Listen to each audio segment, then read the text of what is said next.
Hey, what's going on, guys? It's Henry here again, coming right off the heels of finishing up DC1, little easy box. If you haven't seen that one go up, unless it didn't get uploaded first, and this one got uploaded first, in which case you don't know what I'm talking about. But right now we're doing SunsetMidnight. I got that box spun up here already, so we're just gonna go ahead and snag that IP.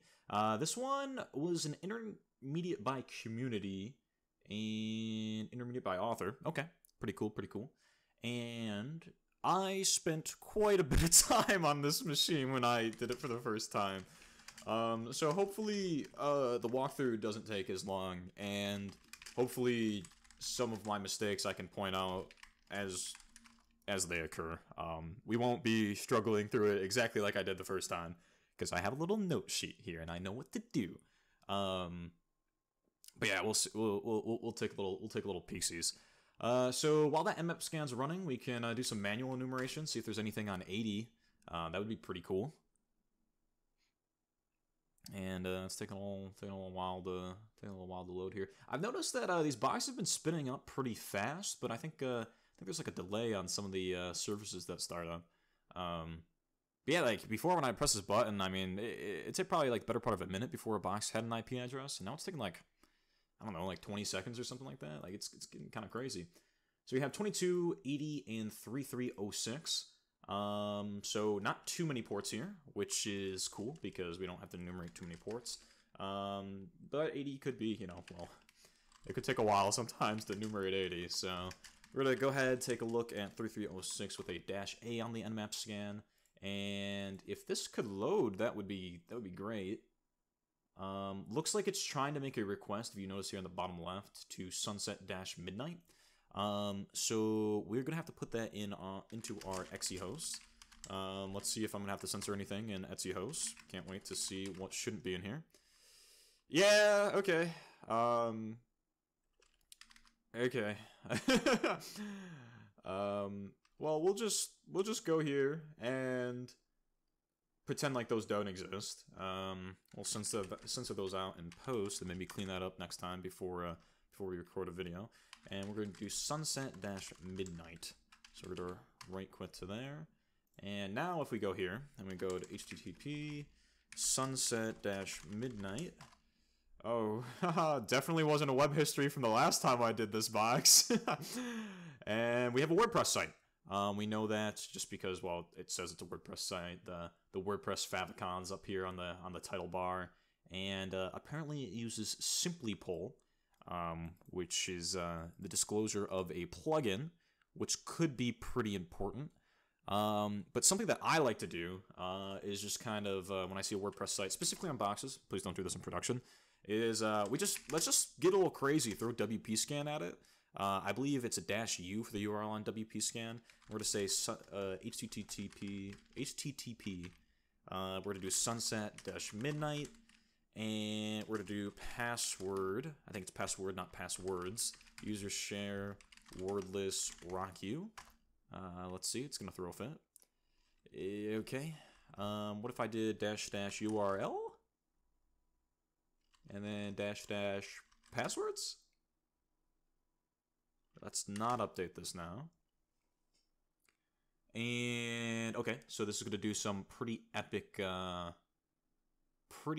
enumeration here. So there's robots.txt, WP admin looks like it's accessible to us. Can we verify this real quick? WP admin. Okay, cool. So we definitely have WP admin. So potentially, if we can get credentials from this, we could sign in. Let's see if it did any interesting. Upload directory has listing enabled. That's pretty interesting, and a misconfiguration nonetheless. Let's head on over to that real quick. Let's go over here, go here. I think it's going to be a stinker if I don't put HTTP in front of this. I think it's going to try to go to the web. So WP content uploads 2027, and looks like these are the default assets. So this also gives us the index structure. So that's important to note. Let's see. While that's still running, also we have on our nmap scan over here, as we ping pong between all these terminals, looks like we have a MySQL version enumeration.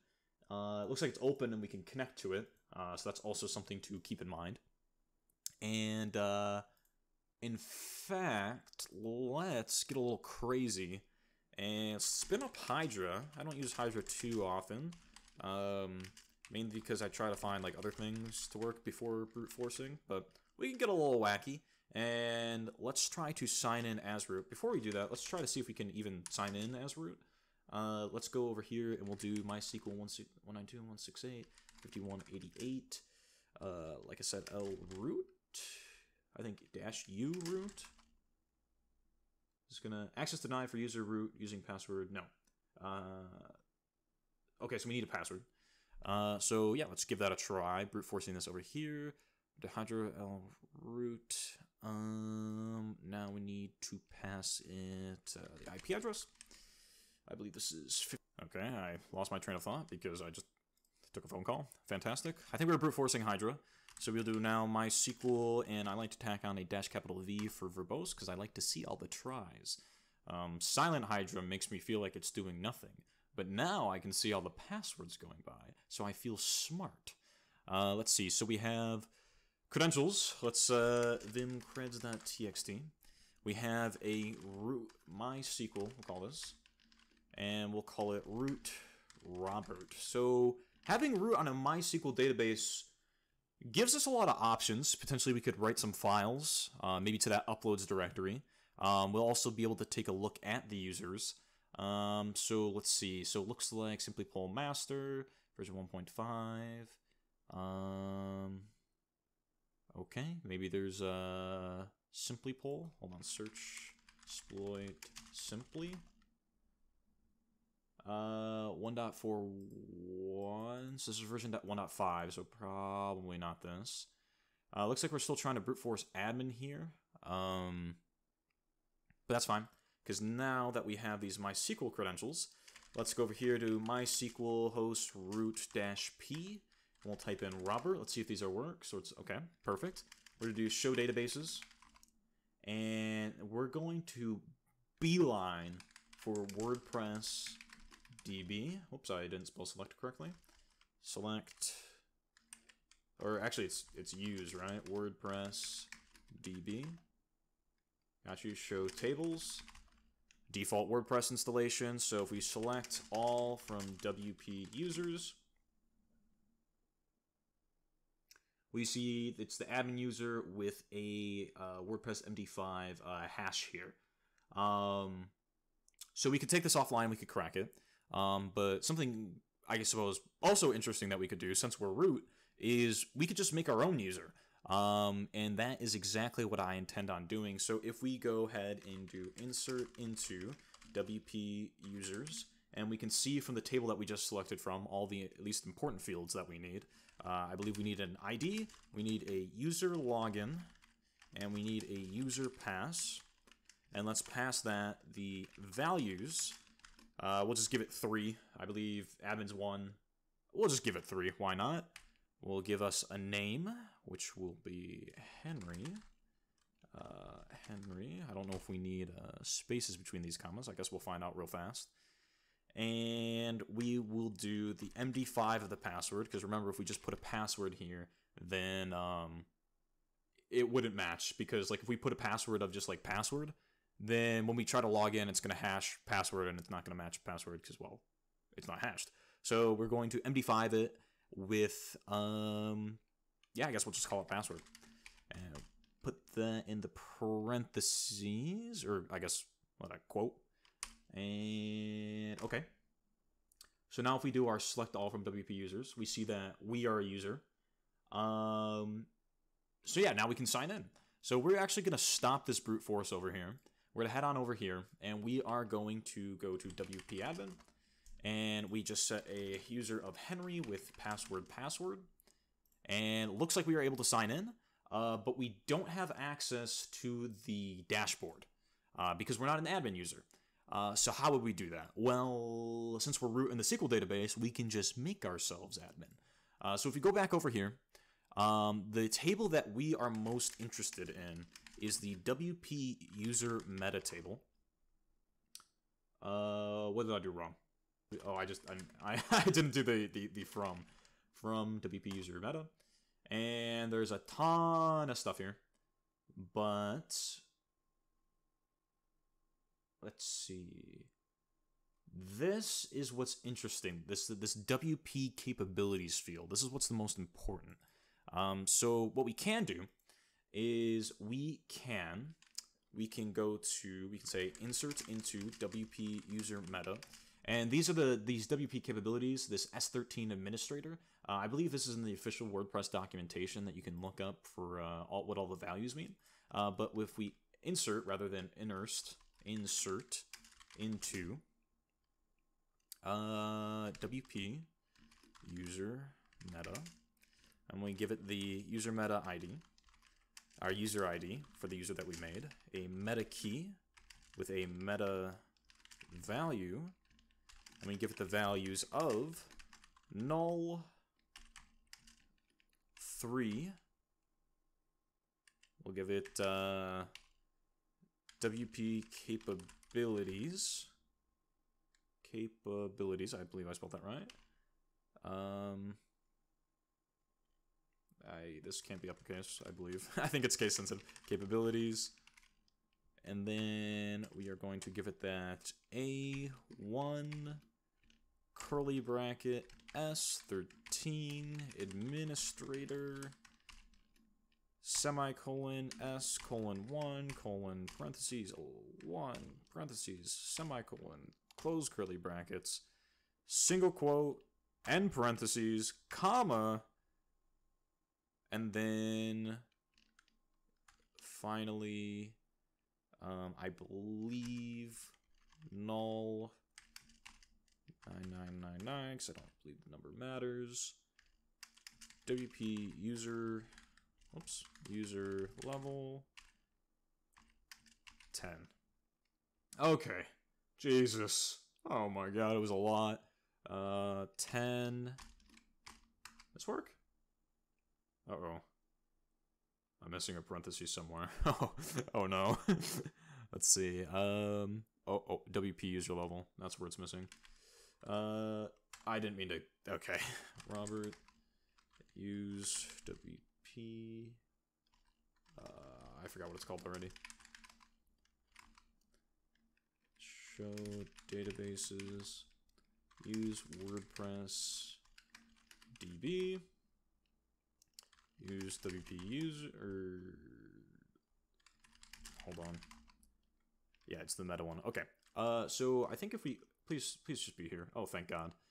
We forgot a single quote right here on WP user level. So if we do this, okay, 2 rows affected, records 2. So now, after all that, and like I said, we're giving us admin role in the WordPress backend through the database. If we sign in as Henry and we type in with our password, now we should be able to get the WordPress admin. That's not right. Alright, I found the culprit. It appears I misspelled capabilities, so that was cool. I was like, bro, why is it not working? How could I fail? Alright, there we go. So now, unless it stored that session and I still have an issue, I think when we sign in this time. Yeah, okay, now I'm an administrator. Okay. Okay. Yeah, so yeah, again, the problem there was I was trying to define my WP capabilities, which was giving me admin access, and I misspelled capabilities. I spelt it as capabilities. So don't do that, and you won't have the same issue. So we're going to go ahead and click Remind Me Later here, and we will see if this will actually take us to the page. Looks like it's taking a hot second. Okay, here we are. So now that we're here, there's a whole bunch of different ways that we could probably get a shell here. But one of the ones that I like doing, sometimes I like putting stuff in the footer or on a 404 page, but I'm feeling a little wacky today. And because we know from our previous enumeration that in the WP content uploads folder, we see that we can browse to this. If we go to plugins and we go to add new and we upload our own custom plugin, we're done in this database, and we upload our own custom plugin, we're going to be money. So what we're going to do is I have a handy dandy little fake WordPress plugin here. So we are going to copy this, and we will call it rev.php. And we are going to paste it in here, and we are going to swap out that IP address with our ton0 IP, assuming I can get to this other terminal. Okay, we're going to snag this, and we're going to have just a PHP, well, I guess it's a bash reverse shell, but from PHP coming back on us to this IP address on 443. And we can't just upload this file as is. We have to upload it as a zip file. But I'm not actually going to zip it. I'm just going to pretend that it's a zip file. Actually, can I just zip rev.php? I think we can just upload it. Maybe I'm wrong. So let me just upload it here. It has to be in a .zip format. What if we said we don't care? Let's go to PG Play, wherever it is in this list. Boom. And we are in SunsetMidnight. I think I can just do this. I think it's going to throw a stink about it, but it's going to be like beep-boop, beep-bop, not in the correct format. But I think it uploads it anyways. So yeah, so the package could not be installed. It couldn't unzip it. So we say, oh my god, no, I can't do anything. But if we go over here and we hit a little refresh, uh-oh, looks like something got uploaded. And if we browse all the way down here, go back over here, we go at netcat lvnp443, just in case we get a reverse shell connection here. There's our rev.php, and since it's a PHP file, if we click on it, because it's WordPress and Apache in the back end, it actually executed that rev.php file. And if we go over here, we'll see that we just got a shell back. We do like shells, so something that I like more than just shells is improving the shell.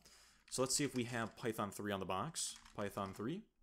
We do, so I can just go ahead and copy and paste this and slowly but surely improve our shell here. And we're going to give us some color, and we will Control Z, then do this nonsense, and I think we have colors. Or at the very least, we have tab completion, which, you know what, we'll take. Let's head on to, go back a few directories here. One more back.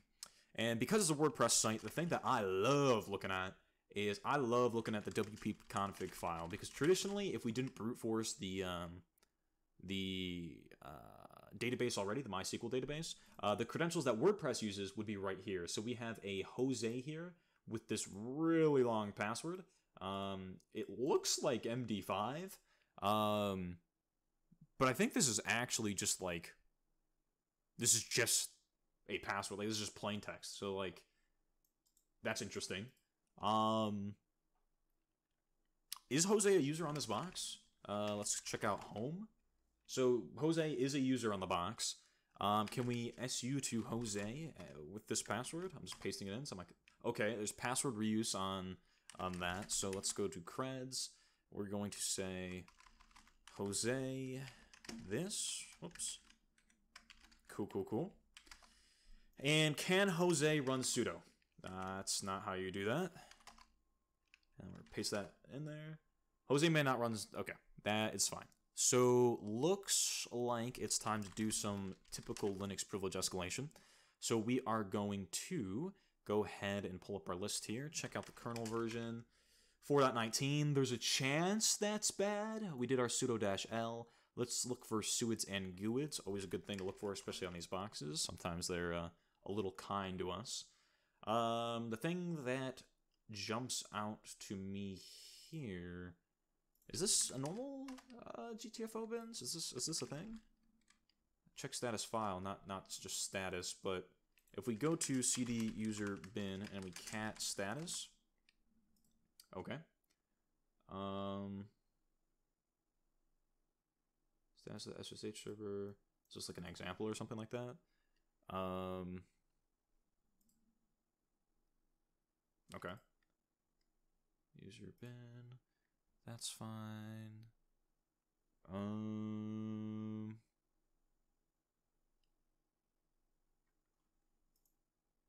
Okay.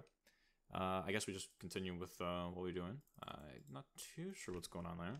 Let's check out the guids. Okay. Anything in opt? No. Let's check out password. Do we have write permissions? We just have read. Let's check out the cron tab.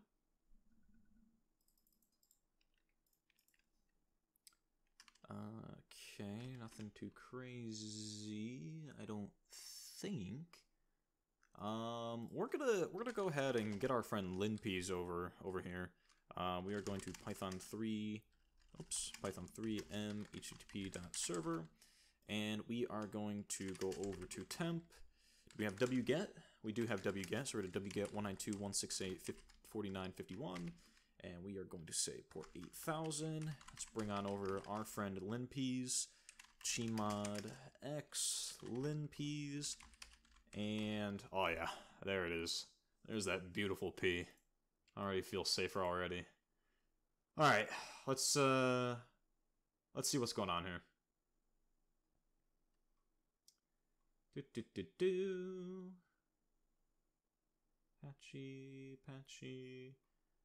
2 process, all those cron jobs we were talking about. home/root. It's a little peculiar. Okay.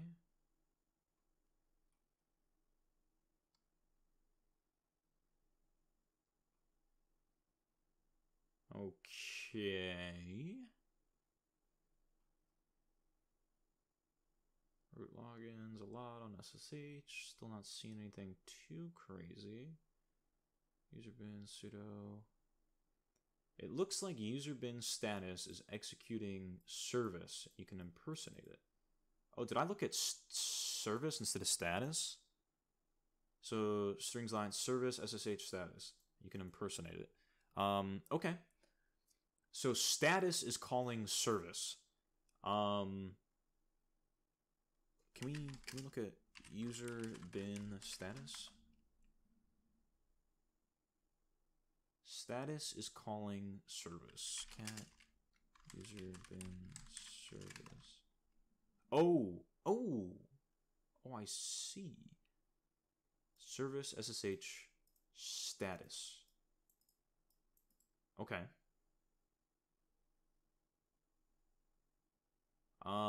Okay, we can get a little funky here. I think we can make our own file called service. So if we vim service and okay, nano service, my bad. And we will do a little shebang bin bash chmod u+s bin bash. Okay. And we write that service, and if we call a status, so user bin status of the SSH server. Oh, looks like I broke my shell. One moment. Let's exit out of all this. Sometimes it gets a little wacky. No worries. Easy to get our shell back. Let's go back here. Let's refresh this. And let me improve my shell here again. Boom, Python 3, enter, give me path, bang, give me this, bang, and we're actually not going to control do that because sometimes it gets a little wacky, but we were in temp, so if we go to temp and we have our service here, and we called our user bin status, it actually runs a status command,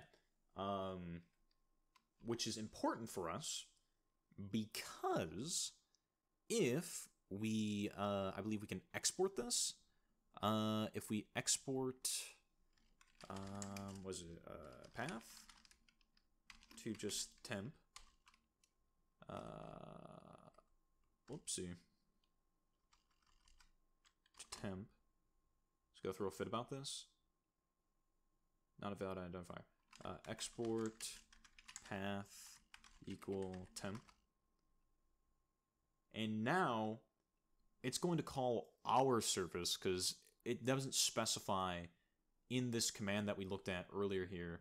I believe it's the one above this. Is it this one? Yeah. Status SSH, service SSH status. So it calls status, but it doesn't specify the path to status. So we can impersonate status by putting it in our path, and I believe. Did I do it the right way around? Hold on. What did Limpies tell us? Our Lord and Savior. It said is executing service. Alright, so either I need to name status or I need to name service, but I'm pretty sure it's status. So we're just going to go ahead and call that. I believe we just have to do user bin status. And if we do that, it says permission denied. Do we have to do sudo user bin status?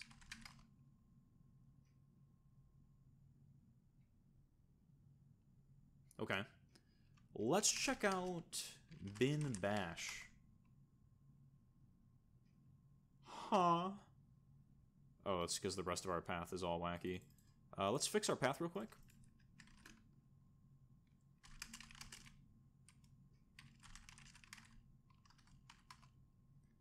Read, write, execute. Okay, so it didn't work. Oh heavens. Okay, hold on. I don't think I ever made service executable, so it didn't matter if I exported path. No way. Come on, dude. Okay, what if we export path and we go temp. Okay. Boom. User bin status. We need to fix the path. Okay. It's all coming together. It's all coming together. Boom. And then export path equal temp colon path. Boom. So now if we just look at path, boom. And here we go. Moment of truth. User bin status ls-all bin bash. There we go, baby. There we go. There's that sticky bit. There we go. Let's go, baby. Bash p id. Oh my god. That's what I get. I didn't make the executable. I didn't make my service that we made executable. So I suppose in summary, me dumb stupid. But actual in summary, I guess recap. So we did our initial enumeration. We found a WordPress site. We found in our Nmap scans that MySQL is available. And then we used Hydra to brute force credentials for that. We got root Robert. And then we knew that the site was running WordPress from when we took a peek at it. We went into the database and we made ourselves a user. And not only that, we made ourselves an admin user with the WP user meta tags. This allowed us to sign in the back end, of which we uploaded a custom plugin, which was just a reverse PHP shell, which gave us our shell. And from our initial enumeration, we knew that the WP contents directory was browsable. I just closed it. This WP content was browsable. So we were able to navigate to rev.php. We hopped onto the box and we looked for our suids, of which we found /user/bin/status calling out service. We went to the temporary directory, we made our own service command, and we exported that to our path. So that way when we called status, it would give us whatever was inside of service. And we made the contents of service to make bin bash have the sticky bit on it. The key step that I did not do, that I spent a lot of time on now, was you have to make service executable, otherwise it doesn't do anything with it. And it just executes like it normally would, because this service wouldn't be valid. So that was kind of like a lessons learned for me, I suppose, doing the walkthrough myself. So yeah, that's the box. Let me know what you guys thought. And there should be a couple more videos in the pipeline. And yeah, I'll catch you guys in the next box. Thanks for watching.